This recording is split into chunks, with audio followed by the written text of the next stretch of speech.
নজর রাখবো পরবর্তী সংবাদে। রাজ্যে বন্যায় ক্ষতিগ্রস্ত একাধিক এলাকা এবং সেই সমস্ত এলাকায় ত্রাণ সামগ্রী পৌঁছে দিচ্ছেন বিভিন্ন অংশের মানুষজন।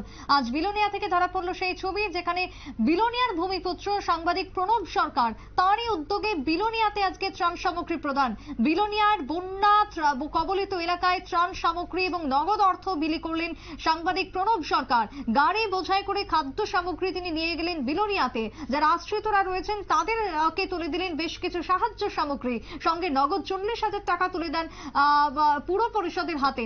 পুর পরিষদের চেয়ারম্যানের হাতে তিনি তুলে দিলেন নগদ অর্থ। প্রত্যন্ত এলাকায় অর্থ বিলি করা হবে, যারা ক্ষতিগ্রস্ত হয়েছেন তাদের যাতে সাহায্যে এই অর্থকে ব্যবহার করা হয় সেই আবেদন রেখেছেন প্রণব সরকার। এছাড়া যে সমস্ত খাদ্য সামগ্রী প্রদান করা হয়েছে তার মধ্যে বিকেআই এবং জ্ঞানদা স্কুলে বিতরণ করা হয়েছে সামগ্রী।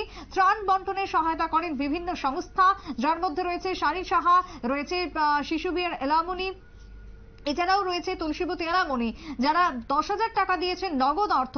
পরে আরো বেশ কিছু ত্রাণ সামগ্রী বিতরণ করা হয় মহকুমাতে। সাংবাদিকদের হাতে তুলে দেওয়া হয়েছে বেশ কিছু সাহায্য সামগ্রী, যাতে তারাও পরবর্তী সময়ে সেগুলো এলাকাতে বিলি করতে পারেন। সাংবাদিকদের সাথে কথা বলেন প্রণব সরকার, যেটা জানিয়েছেন এবারের বন্যায় সব থেকে বেশি ক্ষতি হয়েছে এবং সব থেকে বেশি ক্ষতি বিলোনিয়াতেও হয়েছে। বিলোনিয়ার ছেলে হিসেবে তিনি মনে করেছেন যে মানুষের পাশে থাকা জরুরি, তাই আজ সকালবেলাতেই তিনি ছুটে যান বিলোনিয়া।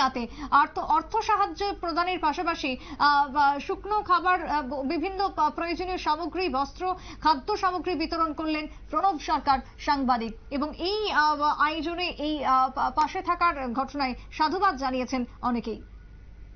ছোট্ট বিরতির পর ফিরে আসবো, সঙ্গে থাকুন।